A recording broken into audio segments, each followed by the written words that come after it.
Hi friends, ഞാൻ ഇന്ന് വന്നിരിക്കുന്നത് സിമ്പിളായിട്ട് ഉണ്ടാക്കാൻ പറ്റിയ ഒരു ഈവനിങ് സ്നാക്കുമായിട്ടാണ്. അപ്പോൾ അത് നല്ല അടിപൊളി ടേസ്റ്റാണ് കഴിക്കാൻ. അപ്പോൾ ഇത് ഉണ്ടാക്കിയിട്ട് ഹസ്ബൻഡിൻ്റെ അമ്മയ്ക്കും അച്ഛനും അതേപോലെ മക്കൾക്കും ഒരേപോലെ ഒരു ഇഷ്ടപ്പെട്ട ഒരു വിഭവം കൂടിയാണ്. അപ്പം നമുക്കൊരു കയ്യടിയൊക്കെ കിട്ടിയെന്ന് പറയത്തില്ലേ, അതേപോലെ എല്ലാവർക്കും ഒരേപോലെ ഇഷ്ടപ്പെട്ട ഒരു വിഭവമാണ്. അപ്പോൾ ഇതേപോലെ ഇൻഗ്രീഡിയൻസ് എല്ലാം വെച്ചിട്ട് നിങ്ങളുടെ വീട്ടിലുള്ള ഇൻഗ്രീഡിയൻസ് എല്ലാം തന്നെ ഉള്ളൂ ഇതിനകത്തിൽ. പിന്നെ കടലമാവ് വേണം, അത് മിക്കവാറും വീടുകളിൽ ഉണ്ടാകുമെന്ന് ഞാൻ വിശ്വസിക്കുന്നു. അപ്പോൾ എല്ലാവരും ഒന്ന് ഉണ്ടാക്കി നോക്കണം, എന്നിട്ട് അഭിപ്രായങ്ങൾ കമൻസായിട്ടും അറിയിക്കണേ. അപ്പോൾ വീഡിയോയിലേക്ക് പോകുന്നതിന് മുമ്പ് ഈ റെസിപ്പി ഇഷ്ടപ്പെട്ടാൽ എല്ലാവരും ലൈക്ക് ചെയ്യാനും കമൻറ്റ് ചെയ്യാനും സബ്സ്ക്രൈബ് ചെയ്യാനും ആരും മറക്കല്ലേ. അതേപോലെ സബ്സ്ക്രൈബ് ചെയ്യാതെ ആരെങ്കിലും കാണുന്നവരുണ്ടെങ്കിൽ സബ്സ്ക്രൈബ് ചെയ്യണേ. നമ്മളിന്ന് ഇവിടെ ഉണ്ടാക്കാൻ പോകുന്ന വിഭവം എന്ന് പറയുന്നത് ബ്രെഡ് വെച്ച് പക്കോടയാണ് ഉണ്ടാക്കുന്നത്.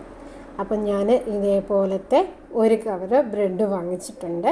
അപ്പോൾ ഈ ബ്രെഡാണ് നമ്മുടെ ഇന്നത്തെ മെയിൻ താരം. അപ്പോൾ ഈ ബ്രെഡ് വെച്ചിട്ട് നമുക്ക് പക്കോടയൊന്നും ഉണ്ടാക്കാം. നല്ല ടേസ്റ്റാണ്, നല്ല ടേസ്റ്റി ആയിട്ട് കഴിക്കാൻ പറ്റുന്ന നല്ലൊരു ഈവനിങ് സ്നാക്ക് തന്നെയാണ്. ചായയോടൊക്കെ നമുക്ക് എത്ര വേണേലും കഴിച്ചു പോകും. അത് കഴിക്കാൻ ഇഷ്ടമല്ലാത്തവർ തന്നെ കഴിച്ചു പോകുന്നത് നല്ലൊരു വിഭവമാണ്. അപ്പോൾ എല്ലാവരും ഒന്ന് ഉണ്ടാക്കി നോക്കണം. അപ്പോൾ നമുക്ക് വീഡിയോയിലേക്ക് പോകാം. ഇതിനായിട്ട് ഞാൻ എടുത്തിരിക്കുന്നത് ഉരുളക്കിഴങ്ങാണ്. അപ്പോൾ 2 ഉരുളക്കിഴങ്ങ് എടുത്തിട്ട് നമ്മുടെ കുക്കറിലിട്ട് അടിച്ച് വേവിച്ച് വെച്ചിരിക്കുകയാണ്. വേവിച്ചിട്ട് ഉടച്ച് ഞാനിതുപോലെ വെച്ചിരിക്കുകയാണ്. അപ്പോൾ 2 ഉരുളക്കിഴങ്ങ് എടുക്കുക. അതേപോലെ ഒരു സവാള എടുത്തിട്ട് കനം കുറഞ്ഞ് പൊടിയായിട്ടൊന്ന് അരിഞ്ഞ് വെച്ചിട്ടുണ്ട്. ഒരു 3 പച്ചമുളകും ഞാൻ എടുത്തിട്ട് അതും ചെറുതായിട്ടൊന്ന് കട്ട് ചെയ്ത് വെച്ചിട്ടുണ്ട്. അപ്പോൾ 3 പച്ചമുളകൊന്നും വേണ്ട, കുഞ്ഞുങ്ങൾക്കാണ് ഇത് കൊടുക്കുന്നതെങ്കിൽ 3 പച്ചമുളകൊന്നും വേണ്ട, 1 പച്ചമുളകായാലും മതി. അത് ഓരോരുത്തരുടെ ഇഷ്ടമനുസരിച്ച് നമുക്ക് ചെയ്യാം. എന്നിട്ട് നമ്മുടെ വീട്ടിലുള്ള ചീനിച്ചട്ടിയിൽ നമ്മൾ കുറച്ച് എണ്ണ ഒഴിക്കുക. എണ്ണയൊന്ന് ചൂടാകുമ്പോഴത്തേക്ക് നമ്മൾ ഇതൊന്ന് വഴട്ടിയെടുക്കണം. നമ്മുടെ സവാളയും പച്ചമുളകും എല്ലാം കൂടി ഒന്ന് ചെറുതായിട്ടൊന്ന് വഴറ്റിയാൽ മതി. ഒത്തിരി അങ്ങ് ബ്രൗൺ നിറമൊന്നും വേണ്ട. നമ്മൾ ഇത് രണ്ടും ഒന്ന് ചൂടായ വെളിച്ചെണ്ണയോ ഓയിൽ ഏതായാലും നമുക്ക് എടുക്കാവുന്നതാണ്. നമ്മുടെ വീട്ടിലുള്ള ഏത് ഓയിലാണെങ്കിലും നമുക്ക് എടുക്കാവുന്നതാണ്. സൺഫ്ലവർ ഓയിലായാലും മതി. അപ്പോൾ ഇത് സവാളയും പച്ചമുളകും ഒക്കെ ഇട്ട് നമുക്കിതൊന്ന് വഴട്ടിയെടുക്കണം. അപ്പോൾ ഞാൻ ആദ്യം സവാളയാണ് ഇട്ടേക്കുന്നത്. സവാള ഒരു ഇച്ചിരി ഒന്നായി കഴിയുമ്പോൾ നമുക്ക് പച്ചമുളകും കൂടി ഒന്ന് ഇടാമേ. അങ്ങനെ സവാളയും പച്ചമുളകും കൂടി ഇട്ടിട്ട് ഒന്ന് വഴട്ടിയെടുത്ത് നമ്മുടെ സവാളയും പച്ചമുളകും എല്ലാം ഒന്ന് വഴന്ന് വരുമ്പോൾ നമ്മളൊരു 1/4 ടീസ്പൂണ് മഞ്ഞൾപ്പൊടി ഇട്ട് കൊടുത്തിട്ടുണ്ട്. അതുപോലെ 1/2 ടീസ്പൂണ് മുളക് പൊടി നമുക്ക് ഏത് മുളക് പൊടി വേണേലും ഇടാമേ. എരി കൂടി വേണമെങ്കിൽ എരിവുള്ളതിടാം, അല്ലെങ്കിൽ ഞാനിപ്പോൾ ഇട്ടേക്കുന്നത് പിരിയമുളക് പൊടിയാണ്. ഇനി എന്നിട്ട് ഒരു 1/2 ടീസ്പൂണ് ഗരം മസാല, നമ്മുടെ വീട്ടിൽ പൊടിച്ച് വെച്ചിരിക്കുന്ന ഗരം മസാലയും, പിന്നെ ഒരു 1/2 ടീസ്പൂണ് ചെറുനാരങ്ങയുടെ നീര് ഞാനിങ്ങനെ എടുത്ത് വെച്ചിട്ടുണ്ടായിരുന്നു. അതും കൂടി ഇട്ടിട്ട് നമുക്ക് നന്നായിട്ടൊന്ന് ഒന്ന് വഴറ്റി കൊടുക്കണം. അപ്പോൾ ഗരം മസാല ഞാൻ വീട്ടിൽ പൊടിച്ച് വെച്ചതാണ്. അതേപോലെ നാരങ്ങാനീരില്ലെങ്കിൽ നാരങ്ങാനീരിന് പകരം ഈ സമയത്ത് നമ്മളൊരു തക്കാളിപ്പഴം ഇട്ടാൽ മതി. ഒരു അരമുറി തക്കാളിപ്പഴം ഇടാം, അല്ലെങ്കിൽ നമുക്ക് വിനാഗിരി ചേർത്താലും മതിയേ. അപ്പം ഞാൻ തക്കാളിപ്പഴം ഇട്ട് ചെയ്തിട്ടുണ്ട്, എനിക്ക് നന്നായിട്ട് വന്നിട്ടുണ്ട്. പക്ഷേ വിനാഗിരി ഇട്ട് ഞാൻ ചെയ്തിട്ടില്ലേ. എന്നിട്ട് ഇത് നമുക്ക് ഏത് വേണേലും ഇടാം. എന്നിട്ട് നമ്മളിത് നന്നായിട്ടൊന്ന് ആ പൊടികളുടെ എല്ലാം പച്ചമണമെല്ലാം ഒന്ന് കഴിഞ്ഞ് കഴിയുമ്പോൾ നമുക്ക് ഇതിലേക്ക് ഉടച്ച് വെച്ചിരിക്കുന്ന നമ്മൾ ഉരുളക്കിഴങ്ങുണ്ടല്ലോ അതും കൂടി ഇട്ട് കൊടുത്തിട്ട് നന്നായിട്ടൊന്ന് മിക്സാക്കി എടുക്കണം. അപ്പോൾ ഈ ഉരുളക്കിഴങ്ങും കൂടി ഇട്ട് കൊടുക്കുമ്പം നമുക്ക് നല്ലൊരു തിക്കായിട്ട് കിട്ടുമേ. അപ്പോൾ സവാളയും പച്ചമുളകും നമ്മളിട്ട പൊടിയെല്ലാം കൂടി ഇട്ടിട്ട് നന്നായിട്ട് നമുക്കിതേപോലെ ഒന്ന് മിക്സ് ചെയ്തൊന്ന് കൊടുക്കണം. മിക്സാക്കി കൊടുക്കുമ്പോൾ എല്ലാ ഭാഗത്തും നമ്മളുടെ ആ മസാല ആ ഉരുളക്കിഴങ്ങിനകത്തിൽ കോട്ടിങ് ആവുന്നവരെ നമ്മൾ നന്നായിട്ടൊന്ന് മിക്സ് ചെയ്ത് കൊടുക്കണേ. എന്നിട്ട് ഈ ഉരുളക്കിഴങ്ങ് നന്നായിട്ട് മസാലയെല്ലാം ഉരുളക്കിഴങ്ങിനകത്ത് പിടിച്ച ശേഷം മാത്രം നമ്മളിതൊന്ന് വാങ്ങി തണുക്കാൻ വെക്കണം. തണുക്കാൻ വെച്ചിട്ട് തണുക്കാൻ വെക്കുമ്പോഴത്തേക്ക് നമുക്കിനി എന്താ ചെയ്യേണ്ടതെന്ന് വെച്ചാൽ, ഇനി നമ്മൾ അടുത്ത ഉണ്ടാക്കാൻ പോകുന്ന ഒരു ഗ്രീൻ ചട്നിയാണ്. അതിന് നമുക്ക് മസ്റ്റായിട്ട് വേണ്ടത് മല്ലിയിലയും വേണം, പുതിനയിലയും വേണം. നമുക്ക് ഇവിടെ എടുക്കുന്നത് മല്ലിയില കൂടുതലും പുതിനയില എത്രയാണോ നമ്മൾ മല്ലിയില എടുക്കുന്നത് അതിൻ്റെ ഹാഫായിരിക്കണം പുതിനയില എടുക്കണം. അതൊന്ന് ശ്രദ്ധിച്ചോണം, അല്ലെങ്കിൽ കയ്പ്പ് രസം ഉണ്ടാവും. ആദ്യം നമ്മൾ ഒരു 4 അല്ലി വെളുത്തുള്ളി ഒരു മിക്സിയുടെ ജാറിലേക്ക് ഇട്ടിട്ടുണ്ട്. എന്നിട്ട് നമ്മളൊരു പച്ചമുളക് ഇട്ടിട്ടുണ്ട്. അപ്പോൾ പച്ചമുളക് എരിയൊക്കെ ഉള്ളവർ നോക്കി വേണം ഞാനിത് ഇടാൻ. ഞാനപ്പോൾ ഒരു പച്ചമുളകാണ് ഇവിടെ ഇട്ട് കൊടുത്തിട്ടുള്ളത്. എന്നിട്ട് എൻ്റെ കയ്യിലുണ്ടായ മല്ലിയിലയുടെ ഹാഫ് പുതിനയില എടുത്തിട്ടുണ്ട്. ഒരു കൈപ്പിടി മല്ലിയില അതിൻ്റെ ഹാഫായിട്ടാണ് ഞാൻ പുതിനയില എടുത്തേക്കുന്നത്. അപ്പോൾ ഇത് രണ്ടും കൂടെ ഇട്ട് കൊടുത്തിട്ടുണ്ട്. അതിലേക്ക് നമ്മൾ അടുത്തത് ചേർക്കേണ്ടത് ഉപ്പ്, ആവശ്യത്തിന് ഉപ്പ്. നമുക്കിത് അരച്ച് കഴിഞ്ഞിട്ട് ഇതൊന്ന് മിക്സിയിലിട്ട് അരച്ചിട്ട് നമുക്ക് ആവശ്യത്തിന് ഉപ്പ് വേണമെങ്കിൽ നമുക്ക് ഇനിയും ചേർക്കാം. അപ്പോൾ കുറച്ച് ഉപ്പ് മാത്രം ആദ്യം ചേർക്കുക. എന്നിട്ട് ഒരു 1/2 ടീസ്പൂണ് പഞ്ചസാരയും ഉപ്പും ഒക്കെ നമുക്ക് പിന്നെയും വേണമെങ്കിൽ ചേർക്കാം. കുറച്ച് ചേർത്തിട്ട് നിങ്ങളുടെ ടേസ്റ്റ്, ഓരോരുത്തർക്കും ഓരോ ടേസ്റ്റ് അല്ലേ, അപ്പോൾ ആവശ്യമായിട്ട് നമുക്ക് പിന്നെ ചേർക്കാം. ഇതേപോലെ അരമുറി ഒരു നാരങ്ങ നീര് എടുത്തിട്ടുണ്ട്. അതും ഒന്ന് പിഴിഞ്ഞ് നമ്മൾ ഇതിലേക്കൊന്ന് ചേർക്കണം.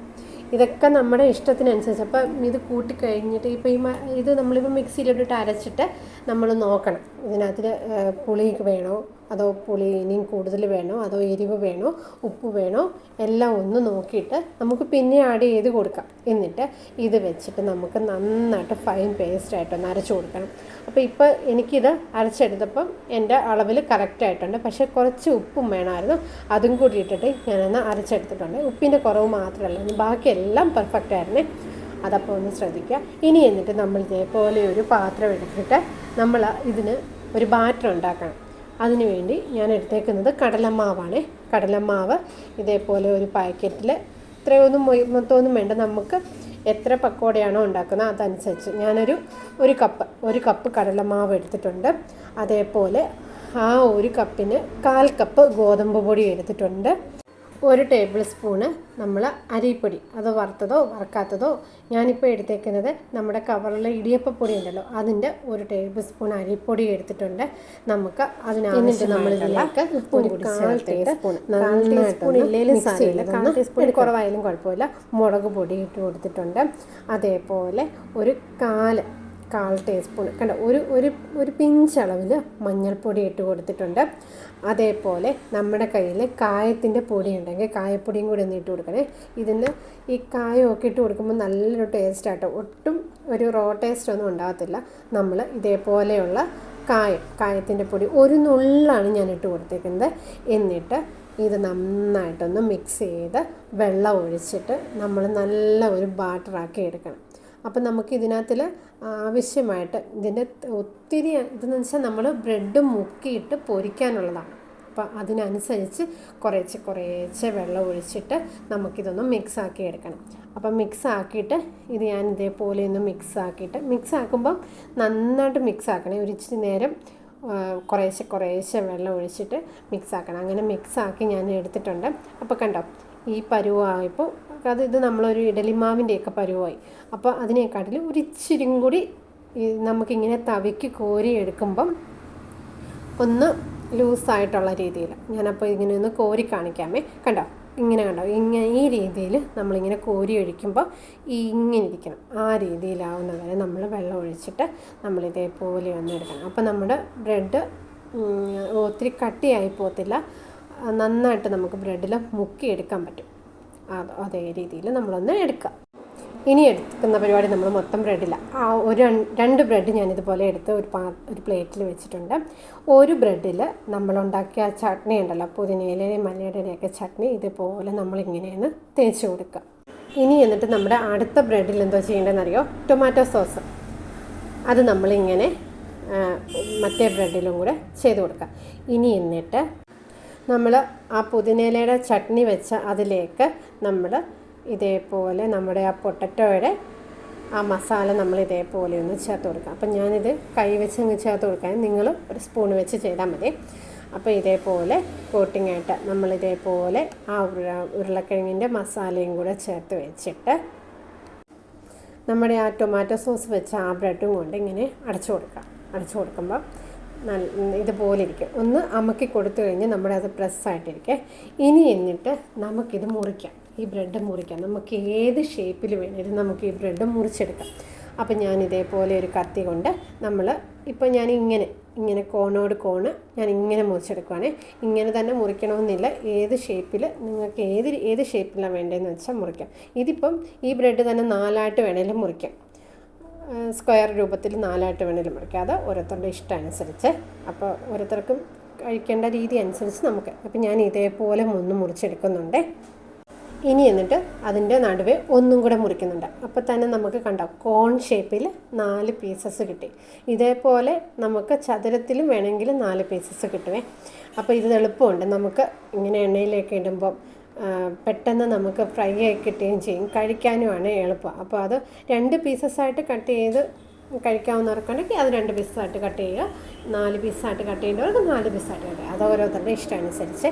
ഇനി എന്നിട്ട് ഇതുപോലെ നമ്മുടെ സ്റ്റൗവിൽ ചീനച്ചട്ടി വെച്ചിട്ട് അതിനകത്തിൽ എണ്ണ ഒഴിച്ച് ചൂടാകാൻ വെക്കാം. എന്നിട്ട് ഇതേപോലെ ഒരു കഷ്ണം ബ്രെഡ് എടുത്തിട്ട് നമ്മൾ ഇതേപോലെ ആ കടലമാവിനകത്തിലോട്ട് അങ്ങോട്ട് മുക്കുമ്പം എല്ലാ ഭാഗത്തും ആ കടലമാവ് ചെന്നെന്ന് ഉറപ്പ് വരുത്തണം. എന്നിട്ട് നമ്മുടെ ഈ ചൂടായ എണ്ണയിലേക്ക് ഇങ്ങനെ അങ്ങോട്ട് ഇടുക. അതിൽ ഈ 2 എണ്ണം വെച്ചിട്ടാണ് ഞാനിങ്ങനെ ഫ്രൈ ആക്കി എടുത്തത്. അപ്പോൾ ഇട്ട് കഴിയുമ്പം നമ്മുടെ തീ എന്തുമായിരിക്കും, മീഡിയത്തിലും താഴെ ആയിരിക്കണം. എന്നുവെച്ചാൽ ഈ കടലമാവിന് കുറച്ച് വേവുണ്ട്, ഇല്ലെങ്കിൽ നമ്മുടെ ആ പുറംഭാഗം എല്ലാം കരിഞ്ഞു പോകും ആദ്യമേ. അപ്പോൾ കടലമാവിനകത്തിൽ ഒരു മീഡിയത്തിലും ഇച്ചിരി കുറഞ്ഞായാലും കുഴപ്പമില്ല ഇട്ടിട്ട് നമുക്കിതേപോലെ ഫ്രൈ ആക്കി എടുക്കണം. അപ്പോൾ നല്ല ടേസ്റ്റാട്ടോ ഇത്. എന്നിട്ട് ഇതിൽ നോക്കേണ്ട കാര്യമെന്ന് പറഞ്ഞാൽ ഈ കടലമാവ് വേവാനൊരു ചെറിയൊരു താമസമുണ്ട്. അപ്പോൾ അത് നോക്കിയിട്ട് വേണം ചെയ്യാൻ. പെട്ടെന്ന് നമ്മൾ എണ്ണയും മുക്കി കോരിങ്ങിയെടുക്കരുത്, കുറച്ച് സമയത്തിങ്ങനെ ഇട്ടിട്ട്, അതിനാണ് പറഞ്ഞ മീഡിയത്തിൽ താഴെ ഫ്ലെയിം ഇട്ടിട്ട് നമ്മൾ ഇതേപോലെ ഒന്ന് ഫ്രൈ ചെയ്തൊന്ന് എടുക്കണം. അങ്ങനെ ഞാൻ ഒരു വശം ഫ്രൈ ആയിട്ട് ഞാനിങ്ങനെ തിരിച്ചിട്ടിട്ടുണ്ട്. അതേപോലെ മറുഭാഗവും നമ്മൾ ഫ്രൈ ആക്കിയിട്ട് ഇങ്ങനെ എടുക്കണേ.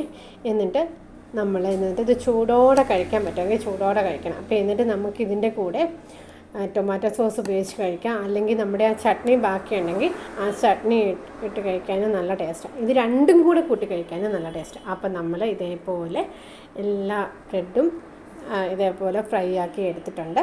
അപ്പോൾ ഈ വീഡിയോ ഇഷ്ടപ്പെട്ടാൽ ലൈക്ക് ചെയ്യുക, ഷെയർ ചെയ്യുക, സബ്സ്ക്രൈബ് ചെയ്യുക. അപ്പോൾ എൻ്റെ ചാനൽ ഫോളോ ചെയ്യാനും സപ്പോർട്ട് ചെയ്യാനും മറക്കല്ലേ. താങ്ക്